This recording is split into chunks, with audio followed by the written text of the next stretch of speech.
There is a threshold in human biology that most people cross without knowing it exists. It happens somewhere around 60, sometimes earlier, sometimes later, and it quietly changes what daily movement can and cannot do for the body. Walking, which spent decades doing exactly what you needed it to do, finds itself on the other side of that threshold. It is still good for you. What it can no longer do on its own is enough. This is not about walking less. It is about understanding what walking was always doing for you, and what, after 60, it has stopped doing as reliably as it once did. For most of adult life, a daily walk produces a cascade of responses inside the body. Bone tissue receives a signal to hold its density. Muscle fibers hold their size. The heart and balance system stay calibrated to the demands of daily life. What changes after 60 is not the walk itself. It is the body's threshold for responding to it. The stimulus that once triggered all of those responses now falls below the level required to produce them. The walk continues. The responses gradually do not. What is particularly important about this, and what is rarely explained clearly, is that this shift is invisible. There is no moment when the walk feels different, no warning. The body simply begins requiring more than the walk provides. And without that additional input, the quiet losses begin accumulating beneath the surface of a life that still feels day to day more or less the same. The populations that age most successfully understood this long before the research caught up with them. In Sardinia, in Okinawa, in the Nicoya Peninsula of Costa Rica, the regions where people routinely live past 90 in full functional health, daily walking is universal. But it is never the only thing. In every one of these cultures, walking exists alongside a set of specific habits, physical practices, and nutritional patterns that together produce what walking alone cannot. This video covers 6 of those additions, not replacements, additions. Each one targets a specific biological process that walking can no longer reliably stimulate after 60. Each is accessible, practical, and supported by evidence that has been decades in the making. One of them will seem at first almost too simple to take seriously.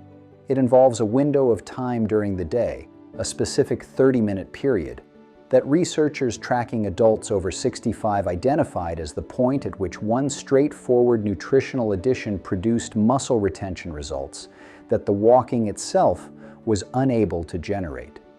We will come back to the full details of that finding toward the end. But to understand why it works, the first few additions need to come first. Before we get into them, leave a comment below. Tell us how much you currently walk, and whether you have ever been told it should be enough. We read everyone. Here is what to add. Addition 1. A resistance stimulus. Walking is a repetitive low-load movement. That is precisely what makes it sustainable, and precisely what limits it after 60. Every step you take on flat ground asks your muscles to do roughly the same thing they did the step before, at roughly the same level of effort. The body is extraordinarily efficient at adapting to repetitive demands, which means that a walk your body has performed thousands of times is, from a muscle building perspective, no longer a challenge. It is maintenance at best. And after 60, maintenance is no longer enough to prevent loss. What aging muscle tissue requires, and what walking at a comfortable pace cannot provide, is a moment of genuine effort, not pain, not exhaustion. A controlled, deliberate demand that asks the muscles to work at a level they do not encounter on a typical walk. Think about what that muscle loss actually means 5 years from now. The ability to get up from a chair without thinking about it, to carry groceries from the car in one trip, to feel steady on an uneven pavement rather than cautious. Those moments are governed more than most people realize by what happens to muscle tissue in the years between now and then. The movements that protect it are not complicated. Squatting toward a chair and standing without using the armrests, pressing against a wall until the chest and shoulders feel it, hinging at the hips until the backs of the thighs engage. None of these are athletic feats. They are the minimum the body needs to receive a signal to hold its ground rather than continue declining. The specifics of which movements to use matter less than the principle. The effort has to be real. 2 to 3 sessions per week, 10 to 15 minutes each, targeting the legs, the upper body, and the muscles along the back of the body separately. That is the threshold. Below it, walking does the work. At it, the body begins responding in ways that walking alone stopped producing years ago. But resistance alone addresses only one part of what walking has stopped doing. There is a second system quietly degrading at the same time, one that has nothing to do with muscle strength and everything to do with why otherwise fit people still fall. Addition 2. A balance challenge on uneven ground. The balance system does not decline uniformly with age. What declines specifically is the body's ability to process information from the feet and ankles, the small sensory signals that tell the brain where the body is in space and how to make micro-adjustments before a stumble becomes a fall. On perfectly flat, predictable surfaces, this system is rarely called upon at all. The ground is even, the footing is certain, and the brain receives almost nothing to work with. This is one of the reasons that people who walk daily on flat suburban pavement can still experience serious falls on grass, gravel, or slightly uneven ground. The walking kept them fit. It did not keep their balance system sharp because the surface never required it to be. Researchers studying fall prevention in adults over 65 have consistently found that the most effective interventions are not those that strengthen the legs in isolation. It is those that challenge the balance system under conditions of mild unpredictability. Grass, cobblestones, gentle slopes, sand if it is accessible. Even a folded towel on the floor stood on for 30 seconds at a time while holding a counter provides a stimulus that a flat footpath never will. The system improves when it is asked to work. It does not improve simply because the person is active. 10 minutes, 3 times per week on a surface that requires the feet and ankles to make constant small adjustments. That is all the research consistently required to produce measurable improvements in balance and fall risk in this age group. The muscles and the balance system are now being addressed. What neither of them can protect on their own is the structure they depend on, the bones underneath. And the guidance most people over 60 received about how to treat those bones was, in one specific and important way, incomplete. Edition 3. Some form of impact. For decades, the guidance given to older adults with any joint sensitivity was consistent. Avoid impact. Low-impact exercise only. Swimming, cycling, walking, yes, running, jumping, anything that sends a force upward through the skeleton, no. The concern was injury, and it was not unreasonable, but what that guidance did not account for is that bone tissue, like muscle tissue, requires a signal to maintain itself, and the signal bone responds to is impact. Bone is not static. It is continuously being broken down and rebuilt in a process the body runs on a cycle. What governs how much is rebuilt is, in large part, the mechanical forces passing through it. Walking produces some of these forces, enough to be meaningfully better than no impact at all. What it does not produce, particularly after 60 when the cycle begins to tip toward more breakdown than rebuilding, is enough force to maintain full bone density over time. The distinction that mainstream guidance missed is not whether to include impact. It is what kind and how much. Jumping from a height onto hard ground is a different matter entirely from heel drops. Standing flat on the floor, rising onto the toes, and then letting the heels fall back down with a firm, deliberate contact. That small, controlled impact travels directly up through the heel bone and into the leg. Studies in older adults have found that 20 heel drops per day, less than 2 minutes of effort, produced measurable improvements in bone density at the heel and lower leg over 6 months. Not dramatic. Not dramatic is fine. The goal is to stop the drift, not reverse a decade in a season. What the body does with the signals from all 3 of these additions, the resistance, the balance challenge, the impact, depends almost entirely on something most people have never been told to think of as part of their physical program: and it happens while they are asleep. Addition 4, sleep treated as a physical practice. Most people over 60 who are not sleeping well know it. What they do not know, what is almost never explained, is what poor sleep is doing to the biological processes that exercise is supposed to support. Here is the mechanism. The body does not build or maintain muscle during a walk. It builds and maintains muscle afterward, during recovery. And the majority of that recovery happens in the deeper stages of sleep.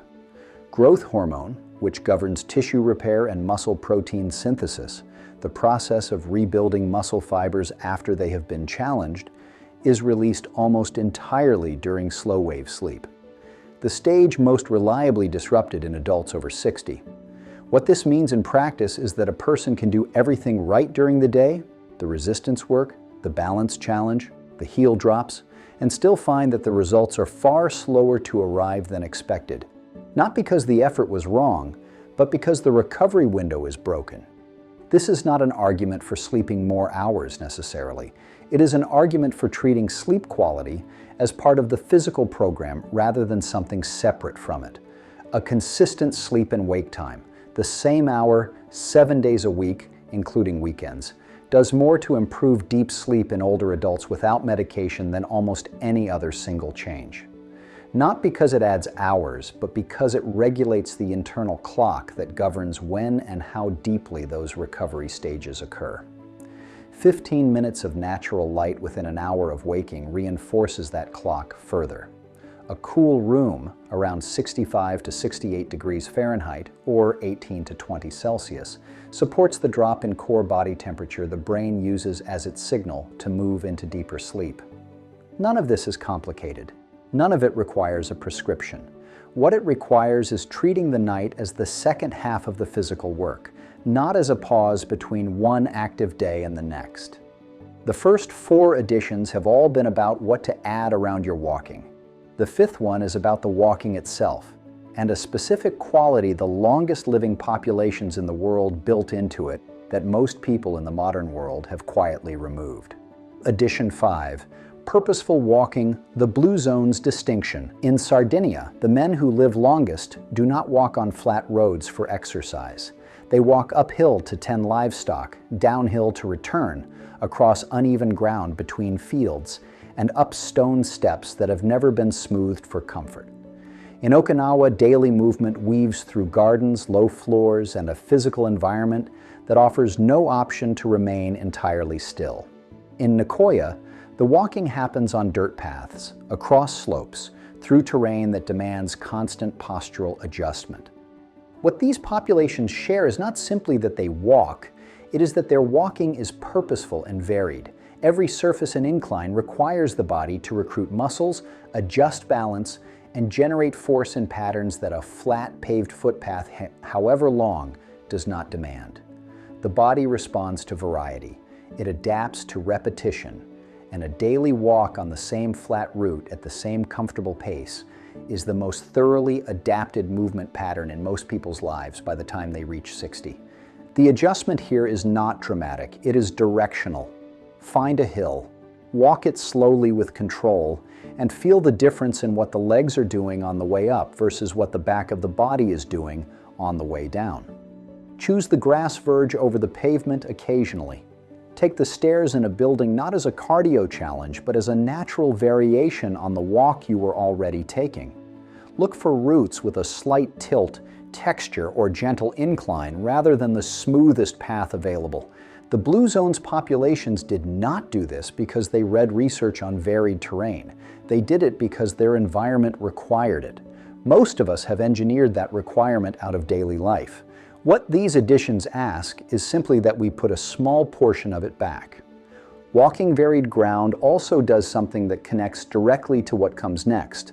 It increases the body's post-exercise demand for protein to repair and rebuild the muscle tissue that the uneven terrain recruited, which is precisely why the timing and content of what you eat after movement matters more after 60 than most people have ever been told. Addition 6. Protein timing.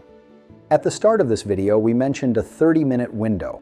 Here is what that finding actually looked like. Researchers followed two groups of adults between the ages of 65 and 80, all of them physically active, walking regularly, some doing light resistance work. Both groups consumed the same total amount of protein across the day. The only difference was when. The first group spread their protein across 3 meals fairly evenly. The second group concentrated a meaningful portion, at least 25 grams, in the 30-minute period immediately following their main physical activity of the day, whether that was a walk, a resistance session, or both. After 12 weeks, the difference was not subtle. The second group retained significantly more lean muscle mass. Their strength scores improved. The first group, same total protein, same activity, showed modest gains at best, and in several participants continued the slow muscle loss that had been tracked before the study began. What the researchers concluded was that the body's ability to use protein to rebuild muscle tissue after exercise narrows considerably with age. The window that stays open for hours in a younger adult compresses after 65 to roughly 30 to 45 minutes. Miss that window consistently, and the protein you eat later in the day gets directed elsewhere, toward energy, toward digestion, toward other demands. And the muscle repair that was supposed to happen quietly does not. Most people over 60 eat their largest protein meal at dinner, hours after the movement that would have made it most useful. The fix is simply moving some of that protein earlier. The practical instruction is simple. Within 30 minutes of finishing your walk, your resistance session, or whatever form of movement you have done that day, eat or drink something that delivers at least 20 to 25 grams of protein. 2 eggs and a small piece of cheese, Greek yogurt, a piece of fish left over from a previous meal, a protein shake, if that is practical. The source matters less than the timing and the amount. This is not about eating more overall. It is about repositioning what you are likely already eating so that it arrives when the body is most capable of using it. One honest note: if you have a kidney condition or have been advised to monitor protein intake for medical reasons, this is a conversation to have with your physician before changing your habits. For the majority of healthy adults over 60, the research is consistent. The concern about protein being harmful to kidneys applies to people with existing kidney disease, not to the general aging population. But your history matters, and that distinction is worth confirming with someone who knows it.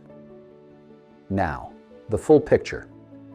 A resistance stimulus 2 to 3 times per week gives aging muscle tissue the signal it stopped receiving from walking alone. A balance challenge on uneven or unpredictable surfaces keeps the system that prevents falls sharp, because the footpath never will. Some form of impact, even 20 heel drops a day, gives bone tissue the mechanical signal it needs to keep rebuilding rather than just breaking down. Sleep, treated as the second half of the physical program, is when everything the day's effort was supposed to build actually gets built. Purposeful, varied walking, hills, grass, uneven ground, asks the body to recruit and adjust in ways that a flat, familiar route stopped asking years ago. And protein in the 30 minutes after movement closes the window that age has been quietly narrowing and gives the body the raw material to act on everything else this list provides. None of these are dramatic changes. What they are is specific. And specificity is exactly what the body needs after 60, because general activity alone stopped being enough some time ago. Full guidance on amounts, timing, and how to sequence these into your week is in the description below. If this gave you a clearer picture of what your body actually needs right now, share it with someone who could use the same. Leave a comment. Which of these 6 are you missing? Which one are you starting with? We read every one, and we will see you in the next video.